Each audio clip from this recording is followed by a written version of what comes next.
am a chef. I mean, I don't really attach an importance to the fact woman or male chef. We are all chefs. That's really the problem to enhance women chefs. That means we categorize them. Yeah, I remember going, oh, God, going back and crying. And my mum goes, why are you going back? I said, just need to do a year, Mum. Once I've done a year, then that's it. That opens every door to me. I've proved myself, and, you know, and I did. I always say that I wasn't really ever harassed because I was a woman. I was just harassed because I was a human, and chefs are like equal opportunity assholes. They'll harass anybody they see who's weaker than them. There's no time if you're slammed on a Friday night to say, I'm sorry I called you a fucking whore, shut the fuck up. Take the dick out of your ass and get this shit done. When I walk in, I'm gonna respect you, but I'm gonna command the respect back. And once we kind of are on the same page, then we're good.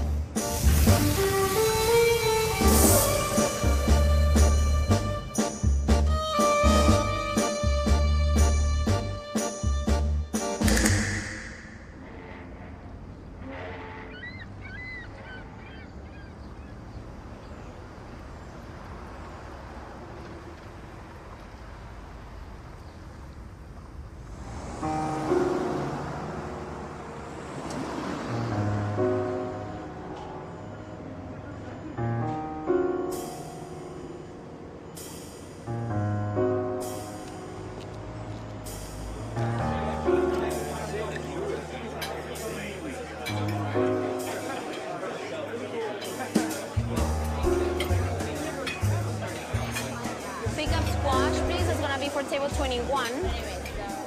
Angel, can you help me with the tempura? And guys, pass me the 2 terrines right now so I can put them on a plate, okay? So they can temper. Argenis, yo volvería más roto. Poquitito busy, huh? Women have been cooking forever. Women have been the one that cooked for the chef or the man that became a chef. Usually it's like, oh, my mom used to cook this for me. And I was like, okay, so women have been cooking all this time, but you can't make it to a professional side?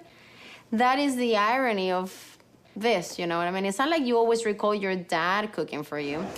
Burger medium is 3. Burger medium 3. Bar 4 is summer squash no uni. Bar 4 is summer squash no uni.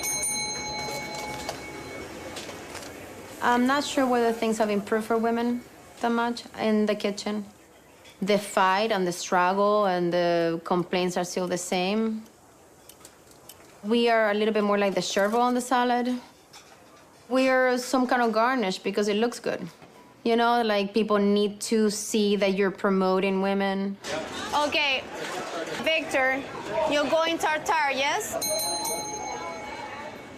I'm from Chile, Santiago, Chile. My mom raised me to believe I could do whatever I wanted to do. Probably that was her mistake. Mateo, have you touched base with table 11? Because he ordered fire the wrong food and also they were waiting, okay? I spoke with him. So can someone tell me what's going on? He wants his cod. Great, he's a pescatarian, but we ordered duck. Okay. Yeah, he did not order. Huh? He didn't order. That's what I'm saying. Dan ordered a duck. Yes. Anyway, C1, C2 is back choice, C1, C2 squash, C3, C4 carpaccio, go all the way on 23. 23. Vito, you have the face of death. This is a restaurant. Shit happens, okay? Chumley's was first opened in 1922. You know, Hemingway and all these famous writers would come here and basically hang out. Ordering duck. Order fire, carpaccio tartare. My dream is to have my own restaurant and express myself with more freedom that I have here. Like a blank canvas for me to paint. It's how do I express myself on a plate.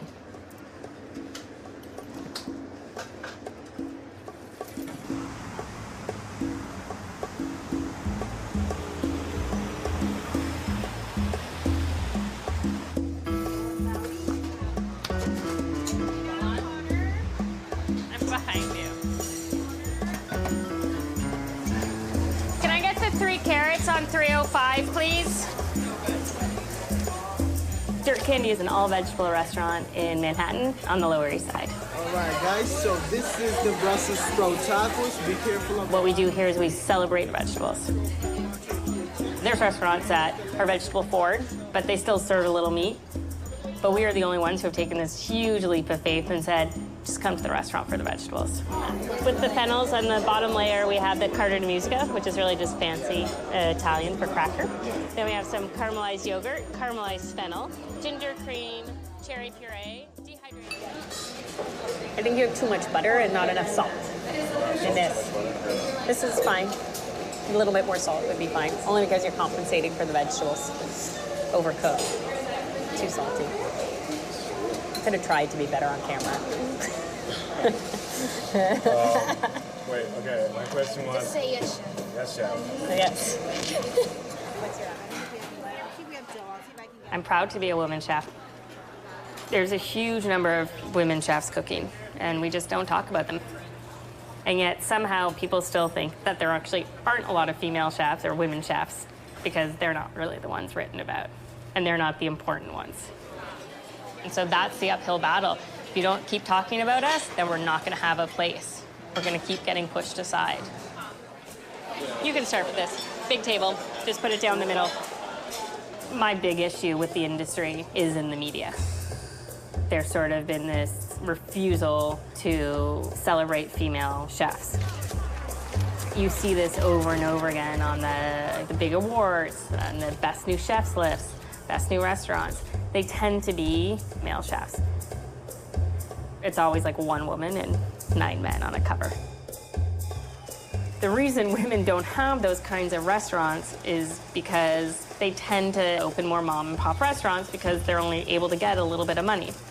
Without that financial backing, it's really hard to get on those covers. It's hard to win those awards. And so this cycle just goes and goes and goes, and women keep getting left out of this conversation. That's really the old boys club. If you're not white, if you're not straight, if you don't really fit into a gender norm, of course you're angry.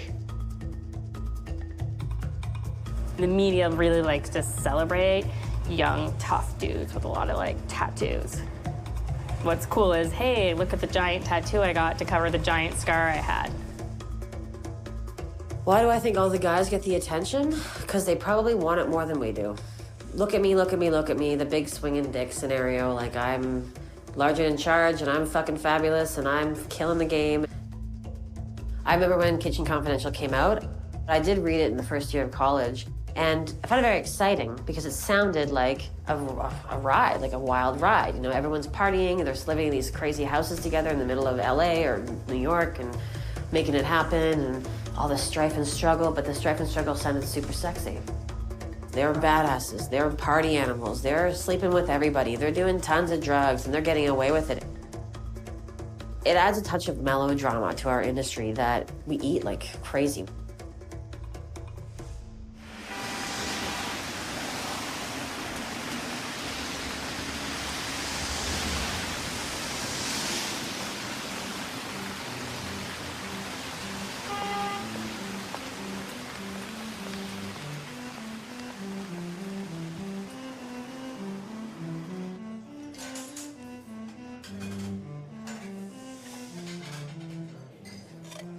There's a saying that men cook for glory and women cook for love.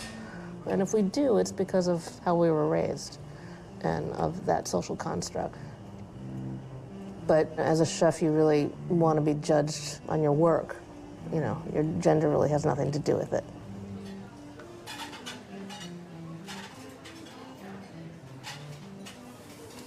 Order in VIP, a porgy, and a tartare. I've been running this restaurant 17 years. I mean, on some level, it was a compulsion. I felt compelled to do this.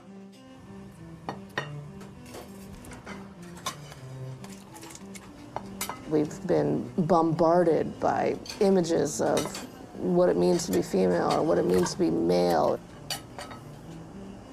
Growing up in the Midwest was difficult for me. I consider myself gender nonconforming. I didn't like wearing dresses. I was a tomboy. I came from a very food-obsessed family, and, you know, on some level, it was sort of the best part of my childhood. So it's interesting that I've turned that into a life. I got 3 fly in the window.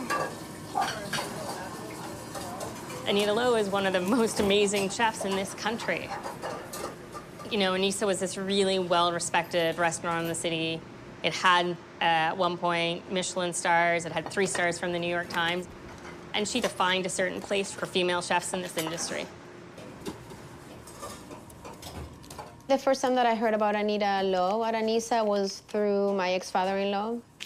He was always trying to get me to come to New York because it's like, you see, a woman can run a kitchen, a woman can have a restaurant, you should come to New York. And I was like, okay, sounds amazing, but she's like the one, you know, it's like one woman that is running a restaurant. I think it would have been really helpful, you know, to have a role model. You know, I'd never worked for a female chef. There weren't a lot of them out there, especially in fine dining, which is what I wanted to do. There weren't, you know, people of color or gay people. So I felt a deep responsibility to be a mentor. You know, I think that's probably important for some young women to see that it's possible, yeah.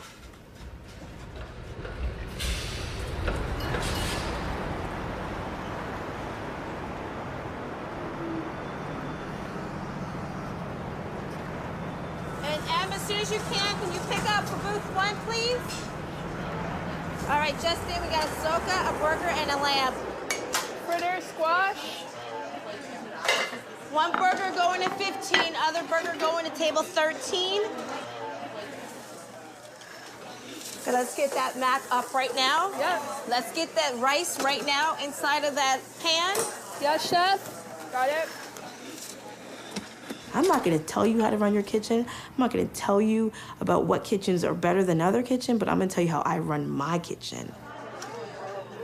Working in the industry for 10 years before opening this restaurant, I had realized that there were lots of voids in the kitchens that I worked in, and that was not seeing enough women.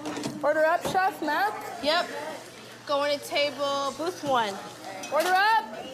I thought, wow, wouldn't it be awesome if we could create a space that they can come and gain some skill sets. We can run a kitchen, dominate a kitchen in a very male-dominated industry. May I have that cornbread, please? Yep, cutting it right now. Hands, please. 1 sofa going to table 14. I've been operating this restaurant for about 3 years. Myself and my husband, Johnny. Remember, it's hot, okay? Miles is here quite regularly. He knows the staff.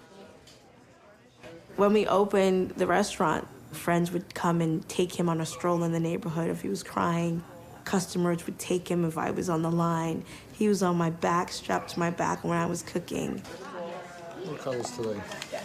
We're a small restaurant, like any mom and pop, because that's really at the end of the day what we are. That's the one? Yeah. It's a very personal space.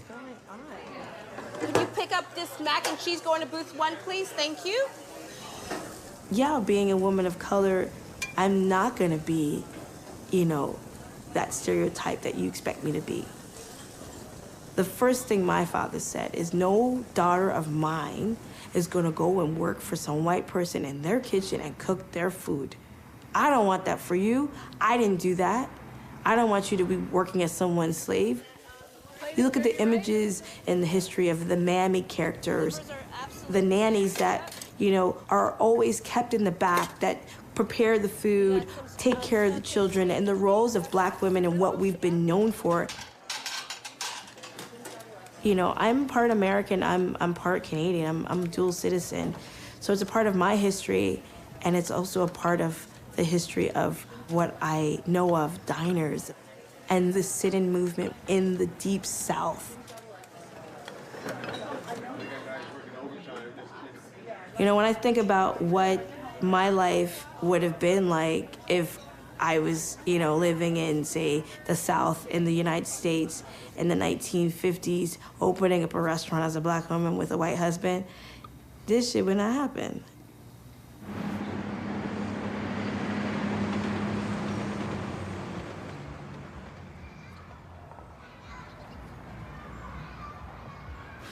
I often get asked to do pastries, and I'm like, well, sometimes I get asked to do pastries or desserts for events. I'm like, do I look like a pastry chef? I'm the fish girl. I've been a chef for approximately 12 years. And it's been about 1.5 years, 2 years since I haven't been in a traditional restaurant environment. When someone says, you're a woman chef, I don't really hear that. I just hear chef. Chef is a chef is a chef. I left the industry to find a way to make my own company. I wanted to fund it myself, build it myself, and make it happen on my own. I was more emotionally burnt out, I think, than physically. I was tired of being the moneymaker for somebody else. Everybody's just trying to make a buck. No one really cares as much as they used to. Fuck you. I'm out. So basically, I'm a non-traditional chef.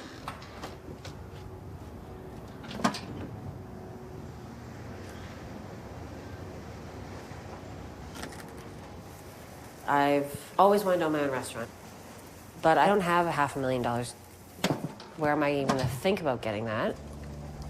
In the meantime, what do?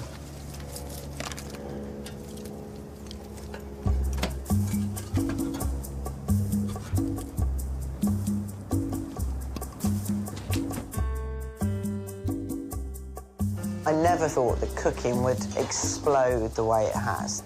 Chefs are on TV, chefs have become these superstars. People suddenly look at cooking and restaurants as sexy. You know, 30, 40 years ago, everyone used to think you only went in to be a chef because you were thick. Shut the fuck up. Yes, chef. 1 spaghetti of lobster. Yes, chef. 1 scallops. Yes, chef. Now, would you like me to fucking email that to your BlackBerry? No, chef. Move your ass! Yes, chef.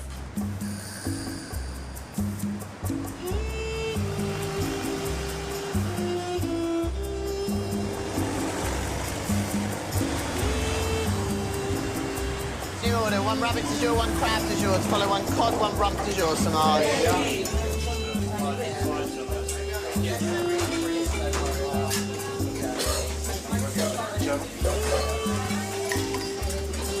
No oil on top of this. Service, please. Let's go, table 16. 1 veg stew coming. I've been a chef probably for the last 30 years. My main mentor was Gordon Ramsay. You know, I started with him probably when I was about 23, 24, and then worked for Gordon for about 17 years in various restaurants. Right, how long, guys? 30 seconds on the rabbit pappardelle. Yeah. When I started working, they all had a bet. They all said, you know, she'll do 2 days, 2 weeks, 2 months or whatever. Because there hadn't been a woman who had worked there for a full year anyway, and they just didn't think anyone would last. Ready? I mean, it was nuts, and, you know, I used to look at my week and think, God, I haven't had a bollocking, I haven't been shouted at, and I'd then sort of get to Thursday and then something would happen, and I'd be like, oh, God, here we go. And my aim was always to try and get to Saturday without a rollicking. And eventually you did, because you got better. Samaj, 1 eel, 1 egg truffle, to follow 2 tag truffle. Yeah. How long for the ham? I used to just think Gordon was mad when he used to kick off and stuff. I just don't see the point. There's times when I've got so angry and, you know, and I can feel my face getting red and my neck and stuff, and then I'm like, oh, my God. And then you're so stressed for the next hour. It's not worth it. Service. Oh, you're there. Where's the other one? We need 2. Let's go, please. You're going table 14, yeah? My first Michelin star was at the Connaught Hotel. We opened at the Connaught. After that had been 100 years of male chefs. You know, and there was uproar. People were there were some people that hated the fact I'd gone in there. I mean, I had this amazing receptionist at the time, Lydia, and this guy kept coming in. Every time he came, he moaned and complained, and he was an old regular that came for years. And he rang up and he said, is she still there, talking about me? And Lydia goes, yeah, Angela's still the chef.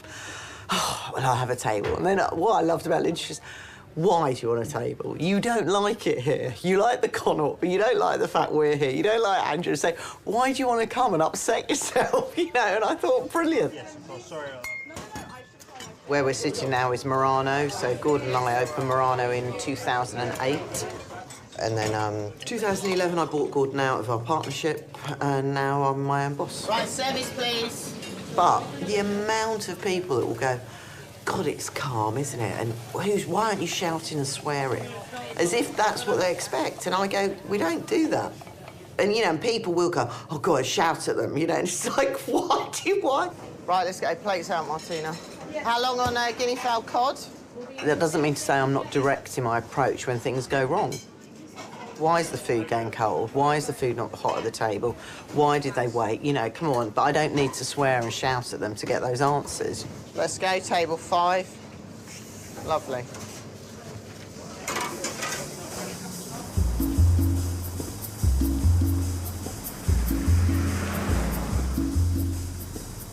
A kitchen is not exactly the most hospitable place for a woman or for anybody who has any kind of thoughts about equal rights or, you know, fair treatment. It's not a place for the faint of heart. Hello there, welcome to 86 Mondays. I'm your host, Ivy Knight, and tonight is the first ever preserved fish battle. I've been hosting events for 8 years at the Drake Hotel. So take a station. Okay. Over there, that's fine. I was a cook for 10 years. At the 5-year mark, I realized I didn't have the proper temperament to be a head chef, and I wanted to write. So I spent the next 5 years in kitchens sort of working towards getting out of them.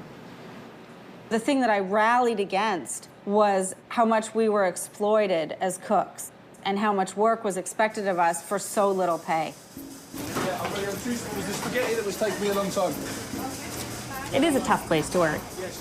And I think because you're cooking, you're playing with fire, things go wrong a lot and fast. Please, one tower, just figure out something. Any kind of Pockies, anything. I don't care. I just need the tower.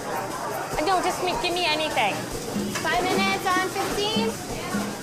It's a very high-stress environment. Hot temperatures, like, you know, you're sitting in front of a 400, 500-degree oven for hours in the middle of summer with no air conditioning.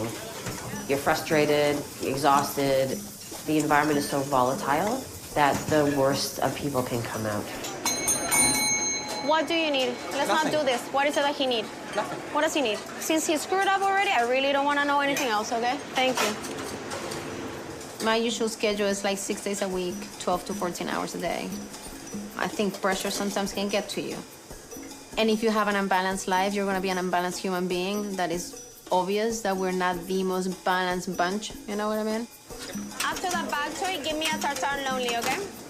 If you can't keep up, get the fuck out. There's no time for thoughtful chats about beetroot. Fuck off. Just get it done. So unfortunately, these can't go out. It's too late. I'm sorry, but they have to come together. You guys have to count. It's 1 mini vegan, 2 regulars, all at the same time. I can't send out to one half of the table some food and not the other half. You know, people say the oil, the knives. I mean, you know, people exaggerate that they think everyone's walking around with a knife and just ready to stab. I mean, you know, it's hard, but Christ alive, we're not, you know, it's not like that. I mean, at least not in any kitchen I've worked in. Hi. So we're going to start in like 4 minutes. I'm ready to rock and roll. Okay, here's how it's going to go. The culture is similar to frat boy culture or hazing culture. The newest cooks are the ones who are picked on. And as you fight your way up through the ranks, then eventually when you're in power, you just repeat the same cycle of abuse. They break you down to build you back up, or they continue to break you down to keep you down so you know your position. 1 bread pudding. Bread pudding. Livers are ready, yeah? Got it, yep. I didn't come from that. I chose not to put myself in that circumstance. And so why would I do that in my own kitchen? Still hot? Yep. Yeah. Just came out. All right. I don't think I could be wrong, but I don't think that in the corporate world, 9 to 5, that it's typical for a guy to throw a woman over a table and pretend to like simulate fucking her from behind. But that happens all the time, or it happened to me all the time. I wasn't crying and calling up a rape counselor because it was part of the culture. I basically turned into a little shithead guy. I just wanted to be accepted and part of the team.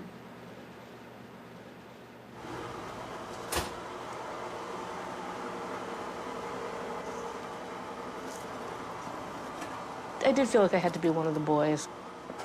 But on some level, I also grew up feeling like I wasn't one of the girls. So, you know, I certainly, you know, I was never the femi girl. So I was already such an other that I'm so used to not being part of any situation that, you know, by the time I got to the kitchen, it was just old hat. Have you ever been assaulted? Have you ever been sexually harassed? I'm like, yeah, of course. It's sort of a part of the language of the kitchen. When I had my first chef position, I was like, I'm gonna hire only 18-year-old boys. They're gonna do all the heavy lifting. I'm gonna make them like, put that down, pick it up, put it, you know, that was my mentality when I was 23. Oil and vinegar shrimp, and smoked trout with kimchi. Enjoy. I'm just gonna hire hot guys to do all my work for me, and I'm just gonna be like this, you know, I'm gonna have a harem of young men. I developed a bit of a language where I was verbally harassing people, very flirty, very open, and very like physical, touching people. Like, so I realized that that dialogue and that language like what I trained and what I saw, as soon as I had the power to be in charge or to lead, I used that same language. But I didn't even think about it as being a negative thing. And then I realized that I'm also a part of the problem. Enjoy. Crackers, you're golden. Yeah, I was assaulted by my sous chef, and I should be clear, it wasn't sexual assault. He just hated me as a person. I don't think it mattered that I was a woman. I think it was a Saturday night service. It was midnight. We were finally closing. It had been a brutal service, and he told me to take apart my stove and start scrubbing it down. And I said, no, there's no way I'm doing that. That's just something you've made up as a punishment, and there's no way. I don't get paid to do this shit. So I was talking back to him, and he started saying, yes, you are, yes, you will, and I screamed at him and said, go fuck yourself, and I walked away. And he came running after me, and he threw me down, and he had a clipboard, and the clipboard was jammed under my neck like this, and I couldn't breathe, and all I could see was his face and the giant vein on his forehead just pulsing, and his red face screaming. And I was kicking out because I was against the counter, and I was kicking out, and I finally connected with his knee, I think. I connected with some part of his leg, and he let me go, and I ran out the door. And I told the owner the next day, I sat down with her.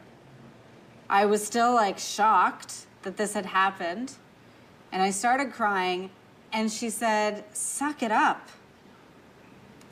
What's wrong with you? You should have done what he told you to do. I was in the wrong, and I didn't respect him, and he could do whatever he liked.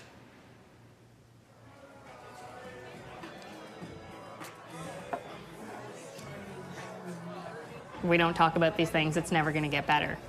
It's hard to talk about it. It's not always fun being the first person to talk about it, but you have to. How do other people learn if you don't talk about it?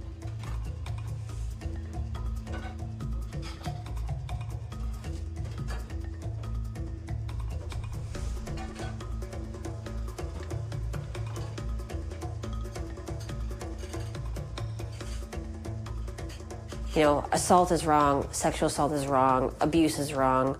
I've had many conversations. I was actually asked to speak about a chef that was accused with assault not long ago.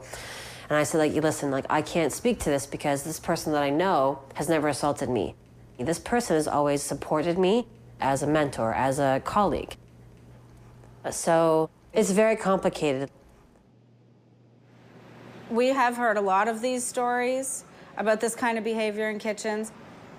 The only way that's going to change is if chefs change it. The chef who is in that kitchen has to dictate the culture of that kitchen.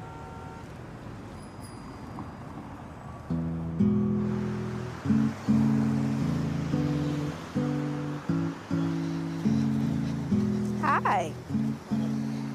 Hi. Hello to Mama. Hi. Hi. Come, let's go inside. Do you want to see Kid Chocolate? Have you seen the work that Daddy did?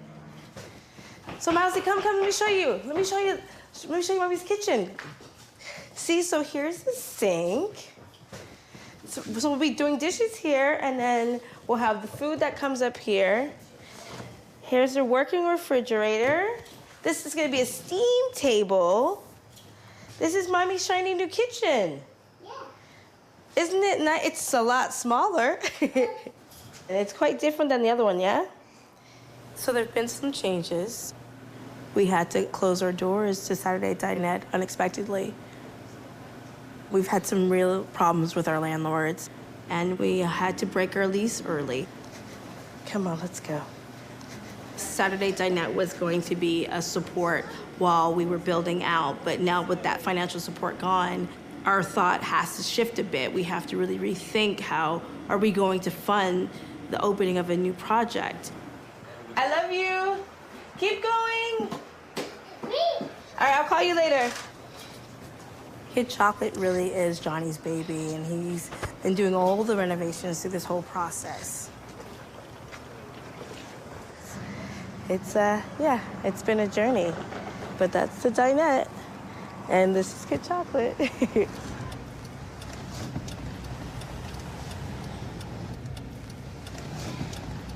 Such a shame. There's so many good things about that space. You know, it was 3 years of my life, and that may not seem like a lot of time, but it was definitely such an important time. My son was almost born in that, you know, in that restaurant. I'll always have a connection to the space.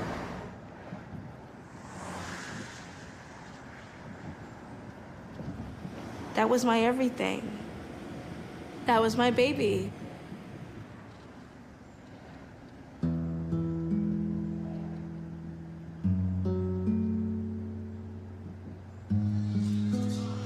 Hi. All right, how are you? Good, thanks.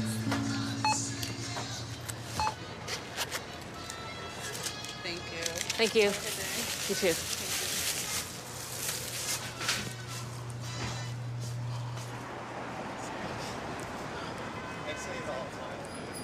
What's up, Chef? Hey, how are you? Good, how you doing? Good.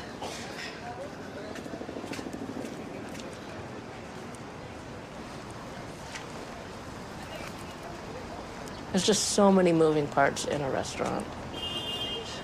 1 month, some, $50,000 piece of equipment could go down.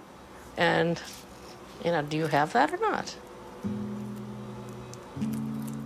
We don't really get into this to be business people or even to make money on some level. But if you don't, you can't cook. But it's always stressful. Yeah, even when you're doing well, it can be stressful. So I've announced that we're going to be closing at the end of May. We've got 4 weeks left. I've been doing this for almost 30 years. I'd like to see what else I can do.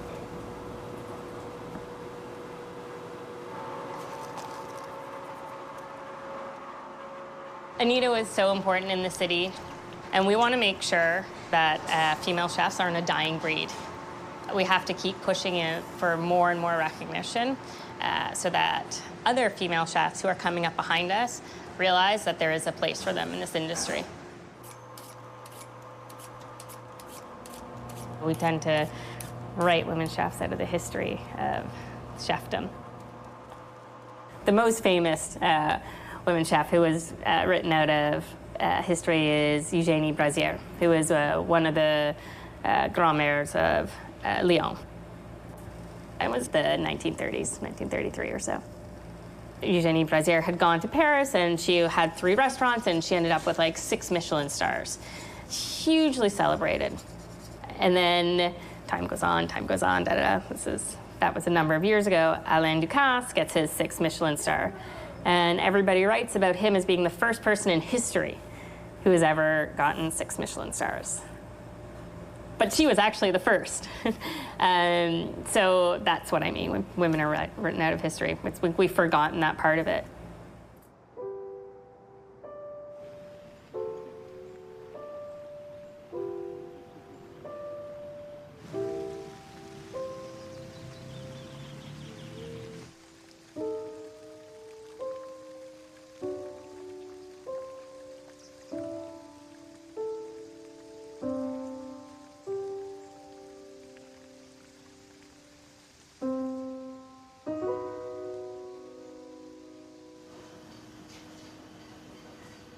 When I started working, I didn't really care about all the women. I just wanted men to recognize me as a chef.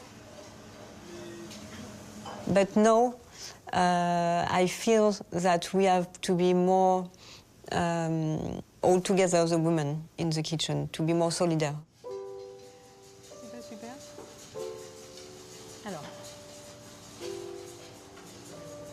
I have 7 Michelin stars. I have 3 Michelin stars here in Valence. In France, I'm the only woman to have 3 stars. And in the world, there is only 6 women to have 3 stars or more.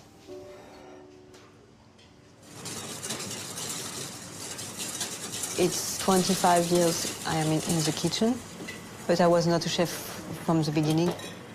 I decided to return home after my studies because I wanted to learn how to cook. Et je suis revenue vraiment en voulant apprendre ce métier auprès de mon père. When I decided to return, I could not imagine it would be so hard, so difficult, because I could not imagine my father passed away a few months after I came back. Donc, il n'y a pas eu de passage vraiment... Enfin, en tout cas, le Michelin a considéré après le décès de mon père qu'il fallait qu'on regagne l'étoile.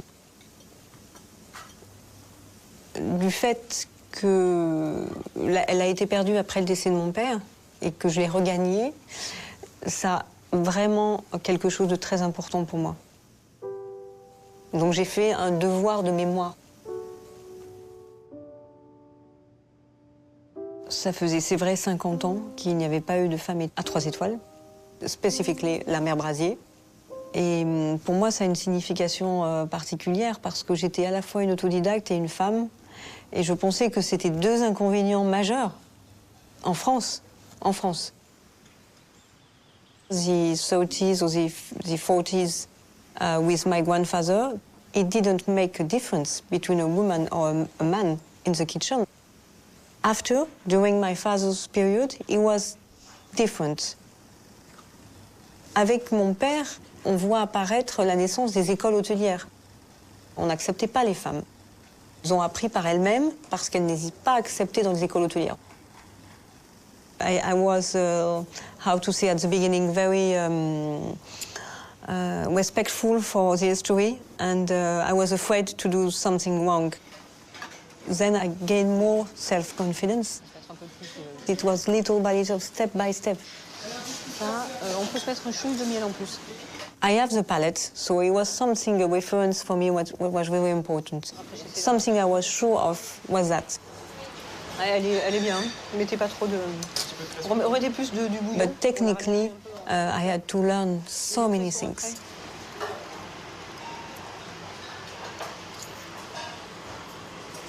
Vous avez remis du miel, hein, il me semble. Ouais, c'est bien là. La cuisine, elle n'est pas devenue calme comme ça, sans bataille avant. Hein. Faut pas penser que je suis arrivée et que du jour au lendemain, la cuisine a été parfaitement calme, que tout était merveilleux. Là, je me suis retrouvée face à la brigade, donc sans mon mentor supposé qui était mon père. Et là, je me suis sentie vraiment très mal. parce que je pensais avoir de la bienveillance, obtenir de la bienveillance de ceux qui travaillent avec mon père.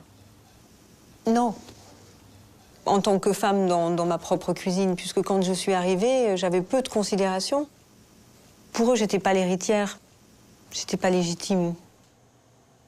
J'ai pas expérimenté le harcèlement, bien sûr, parce que j'étais leur patronne aussi, donc pas forcément cette chose-là précisément, mais j'ai expérimenté une forme de harcèlement, en fait, qui était un rejet de ma personne, du fait que j'étais une femme qui était devenue invivable, parce que comment prouver, et que j'ai dû me battre.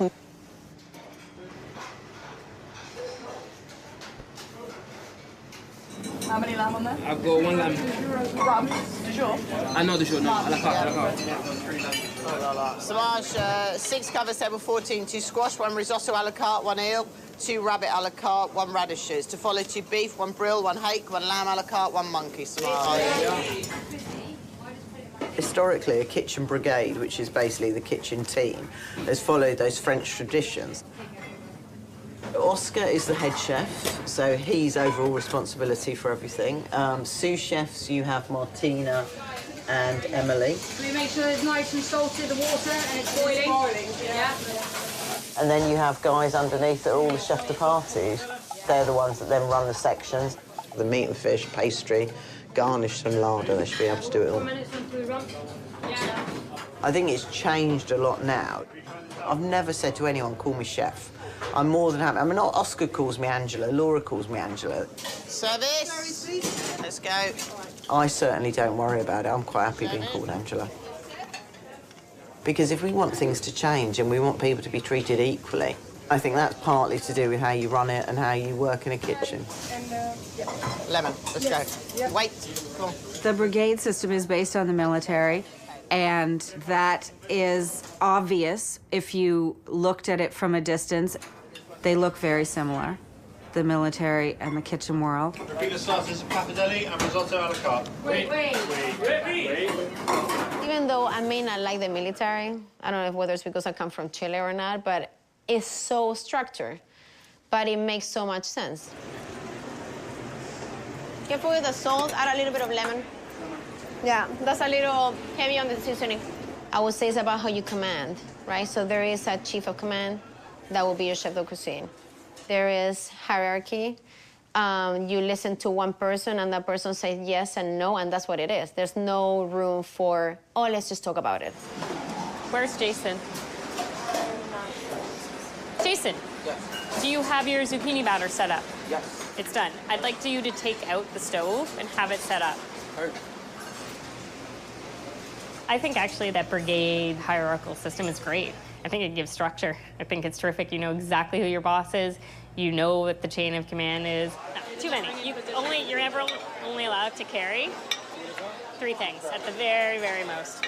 The staff that I'm getting is much, much younger. I have like 19-year-olds and 20-year-olds, and this is college for them. And structure isn't a bad thing. Jim, don't leave your towel on your counter. I will remind you of that. But I also tell everybody, it's just a job. I'm gonna yell at you, it's gonna feel really tough, and in 5 minutes, it's done.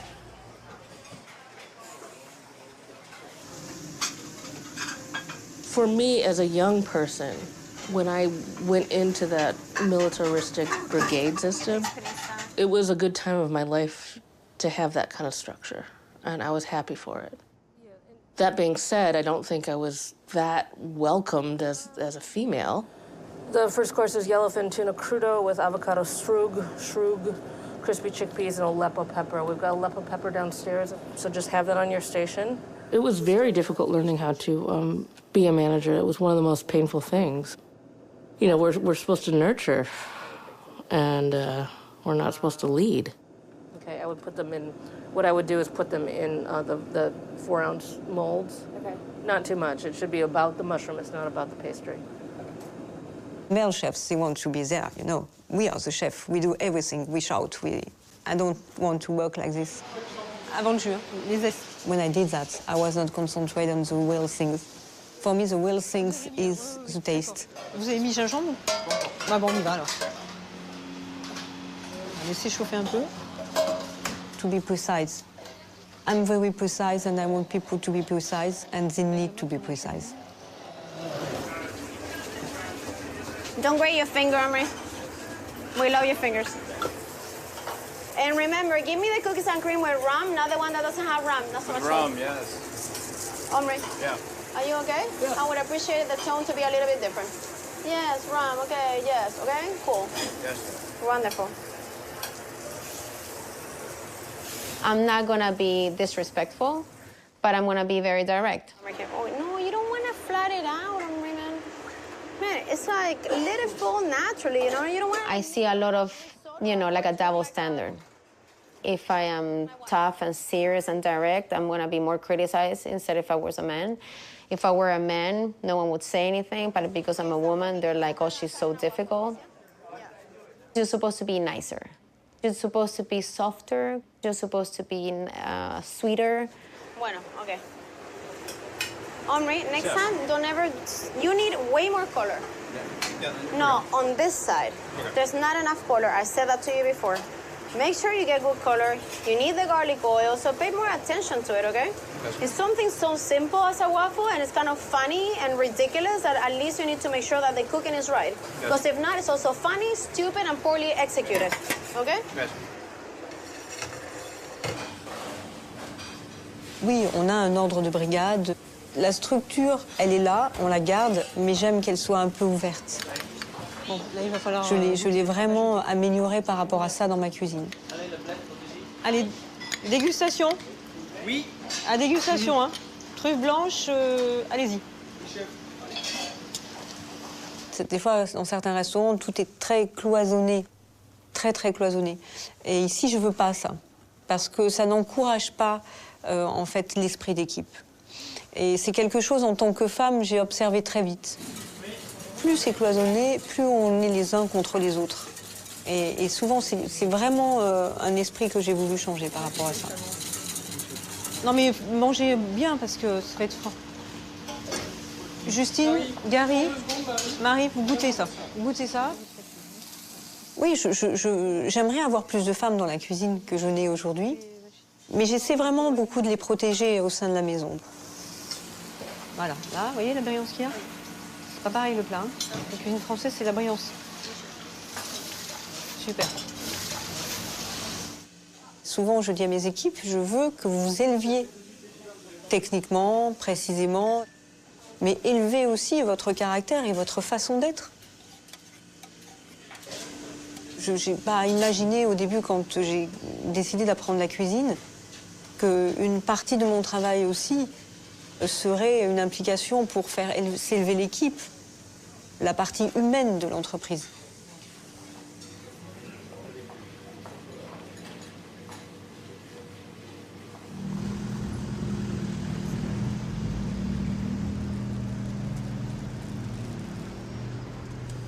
In London, there's 4 restaurants that I'm associated with.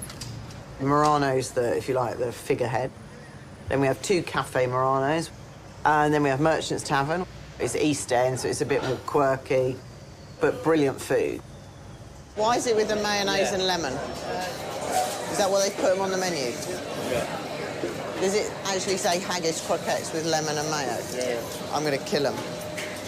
You know, everyone presumed, the Midas touch, but actually it's not as easy as everyone thinks. Back in that Gurnard, it's not cooked, Joe. With more competition, fewer staff, higher rents and rates, there's lots of things that are contriving to make it harder and harder daily. Guys, you need to have here, we're missing the saucers for the side plates.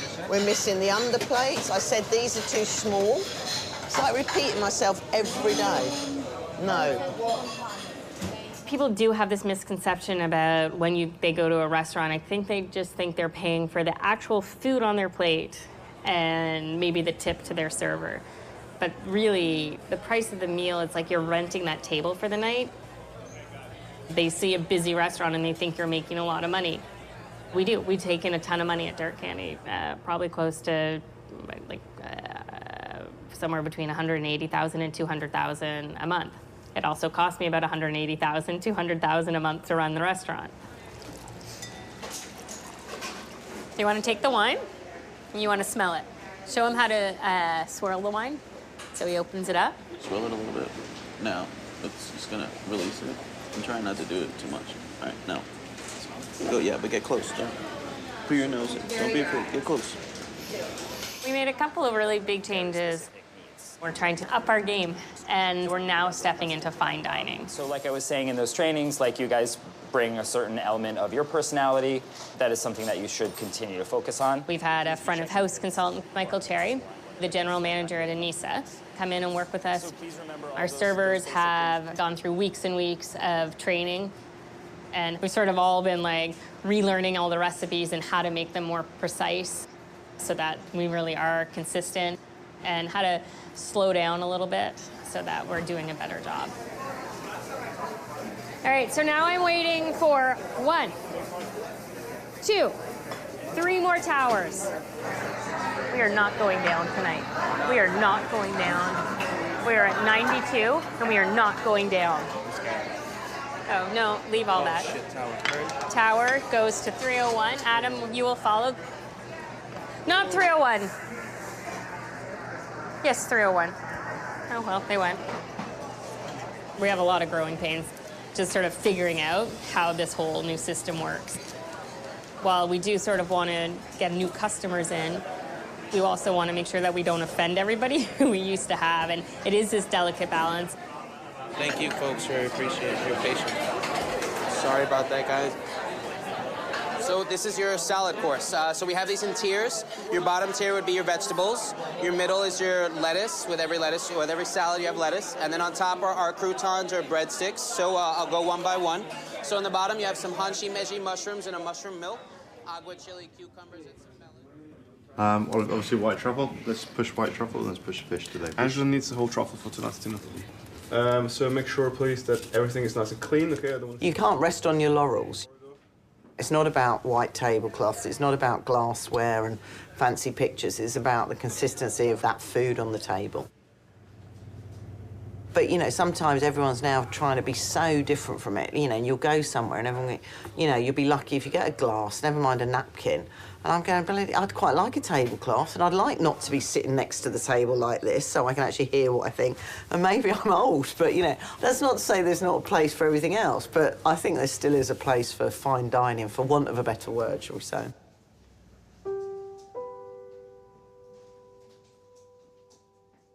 My father, he trained me to taste. Every time we share a lunch or a dinner, he was making some remarks on what he was eating.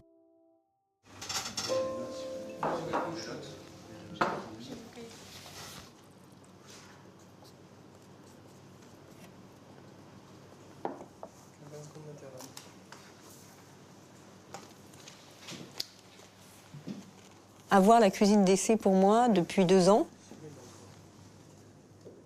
c'est un lieu où on échange, où on décide ensemble, où on fait des choix ensemble. Et c'est important pour moi. Et c'est pas toujours ce que j'ai fait au début, mais je trouve que c'est beaucoup plus valorisant de le faire maintenant, de partager ma connaissance.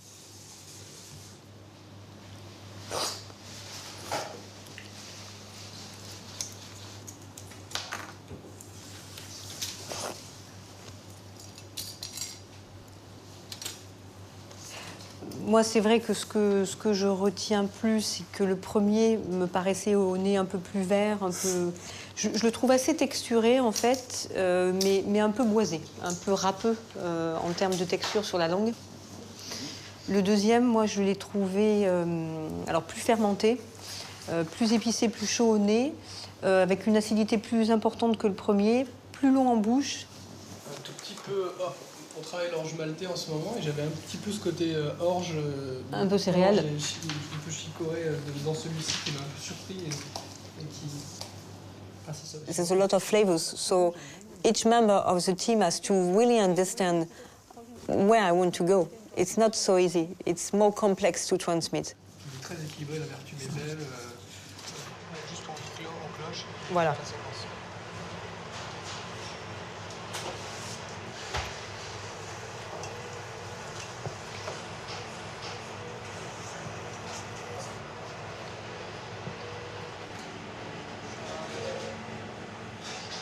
Voilà, le client vient chez nous, il vit une expérience de goût, d'odeur, de saveur.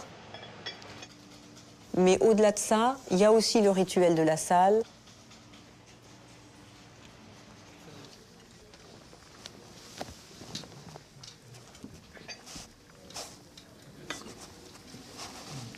Il y a aussi quelque chose que chacun d'entre nous va amener au client comme une expérience nouvelle. Et ça passe par la culture.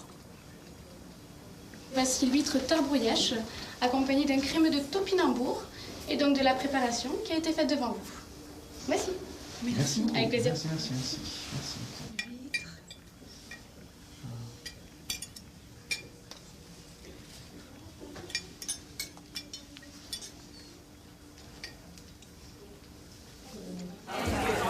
All right.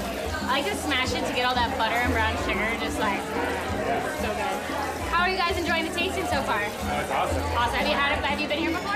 We have enough for the tasting. It's really great. All right, now we're ready. The funny thing with a restaurant is it's actually not always about the food. It's about the whole show. And then we have our lemon ice cream. I feel like going out to eat should be like a party. This is my party, and you've come to my house, and I throw a party every night, and hopefully you like it, and hopefully you have a good time. I loved having dinner at the table with my family. I have a big family. So for me, though, the memories with food have less to do with the actual food and more to do with all the circumstances surrounding it, which is a big part of this restaurant. I hope we've managed to give you a really good time. Yeah, your tasting hasn't even gotten good yet. You're actually at the bad parts. It gets really good. The journalist goes, do you think you could write me 400 words, Angela? And I went, no. I said, well, that's going to serve. I like the camaraderie in a kitchen. I like the banter. Not to say everyone's a saint, you know, we all take the mickey out of each other and we all have a laugh about things. Thank you. Pleasure. No, not at all. Absolutely super. Good, yeah, no. Well, and I like seeing customers have a great time, and you've been part of that. When you know that someone's had a wonderful time in your restaurant, they've enjoyed the service, they've enjoyed the food, and they're very happy about it, that's a very good feeling. See you later. Bye-bye.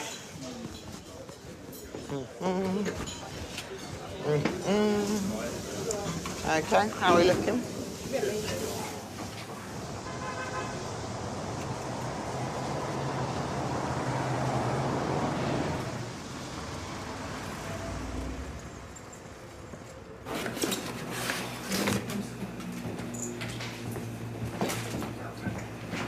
Ça, c'est vraiment bon.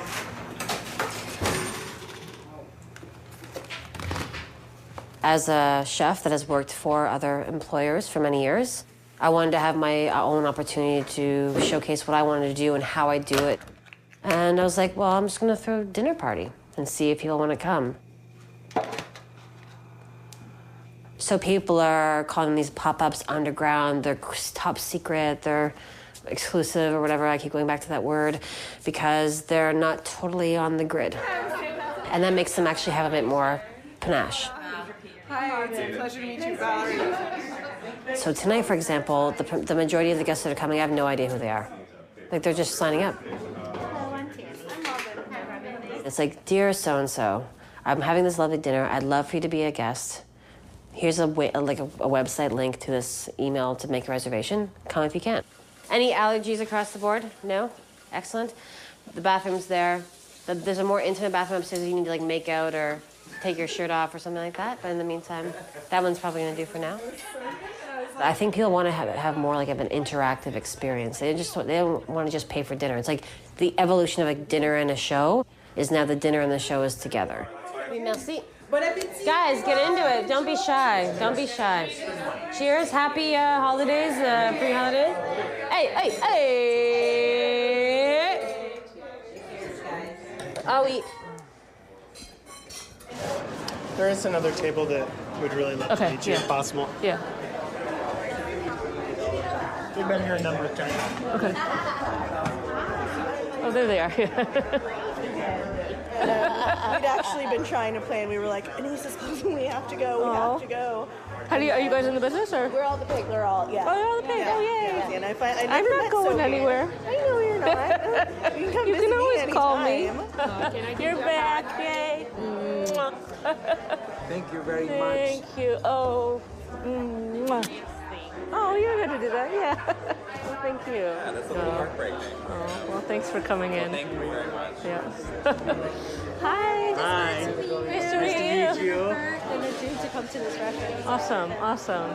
How's everything so far? Oh, it's phenomenal. Yeah, it's been kind of sad to see all these customers coming by, but just every day, like it's just, we're so sad to see you go. I wrote on Facebook that the best chef in America is closing tonight. Oh, thank you. You are. Oh, thank you. How's it going? Fucking forgot. Let's do this. Selfie.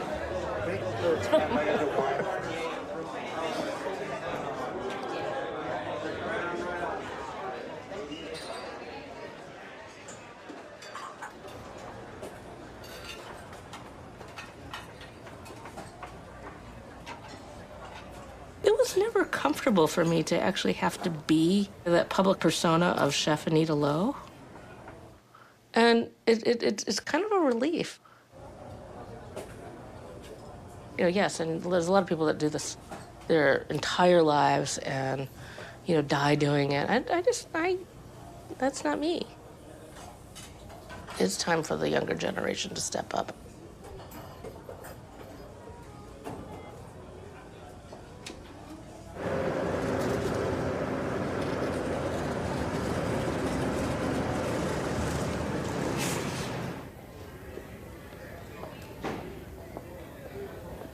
All right, so for patties tonight, we're doing beef, spiced apple, parsnip is our veggie.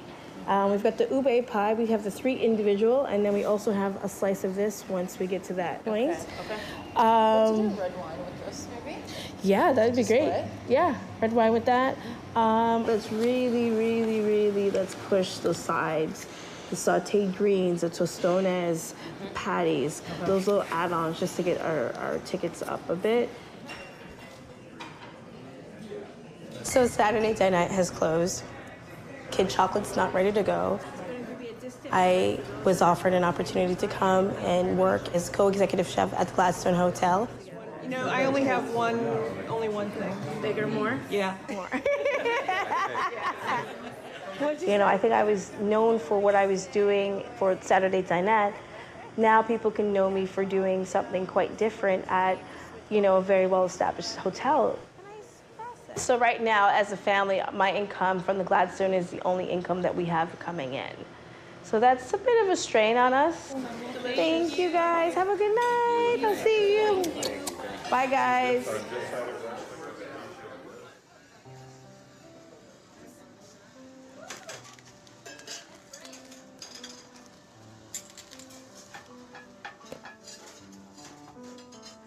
I'm not quite sure this is my favorite dish, but this is certainly the dish that I'm going to be known for, which are the foie gras soup dumplings.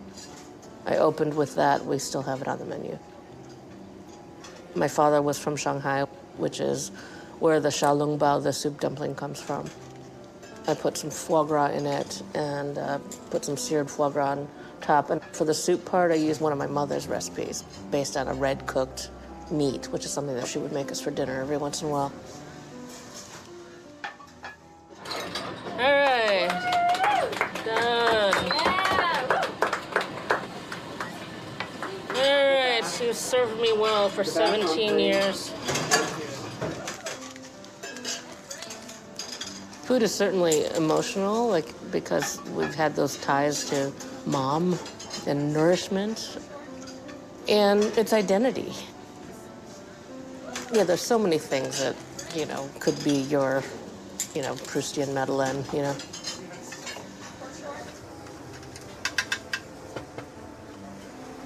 I find the meaning of a lot of things when I cook.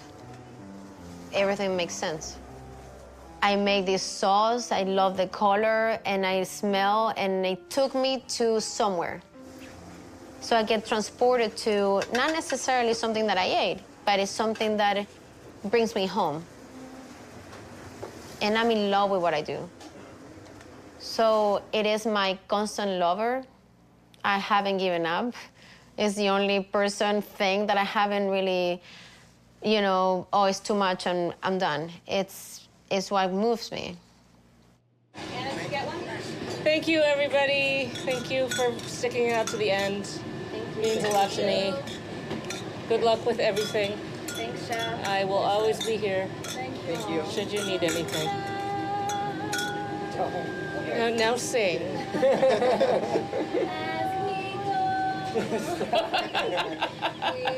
Remember all the time we shared together. Now you killed it. I know.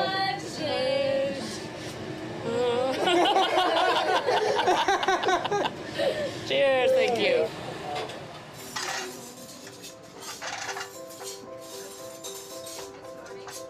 Yeah, having more women in kitchens is definitely changing something, but I think we can't solve this problem from just our side.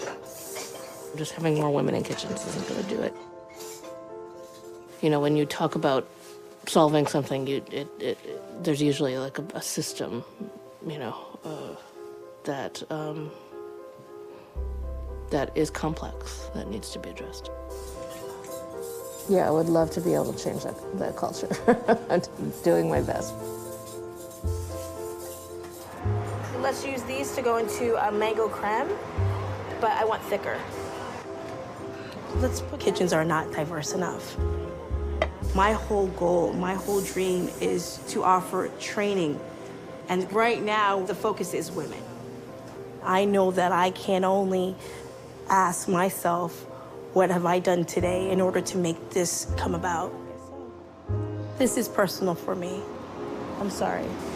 It's kind of like the job that needs to be done, but we believe in you, you can do it. It's just sharpening your knife skills. That's what it's all about. It's all you think about, brunoise, brunoise, brunoise.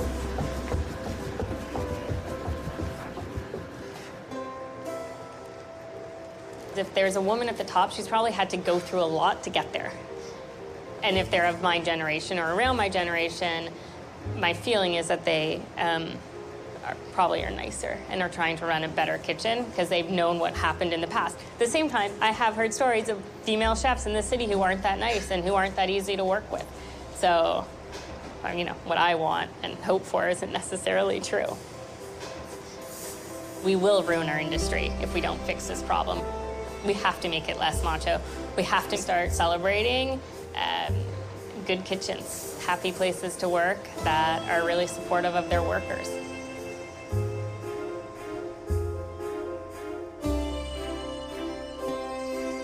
On ne peut pas faire ce métier en étant brusque. La partie humaine dans ce métier est très importante et reste très importante. Parce qu'il faut aimer les autres. Il faut avoir envie de donner. Si on veut juste recevoir, on n'est pas fait pour ce métier. On ne peut pas faire ce métier sans humanité. A restaurant is a way to show to people that we love them.